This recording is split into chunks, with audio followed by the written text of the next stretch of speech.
నరసరావుపేట పట్టణంలో మీడియా ప్రతినిధులపై దాడిని ఖండిస్తూ ఆందోళన.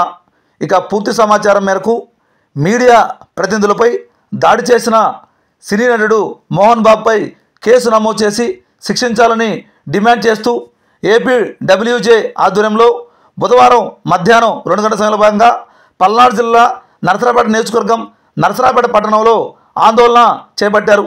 సందర్భంగా ఏపీడబ్ల్యూజే నాయకులు జగన్, నాగరాజు మాట్లాడుతూ నిందితులను శిక్షించి ఇటువంటి ఘటనలు పునరావృతం కాకుండా ప్రభుత్వం చర్యలు తీసుకోవాలంటూ వారు కోరారు. అనంతరం డీఎస్పీ నాగేశ్వరరావుకు వినతి పత్రం అందజేశారు. ఈ కార్యక్రమంలో స్థానిక మీడియా ప్రతినిధులు తదితరులు పాల్గొనడం జరిగింది.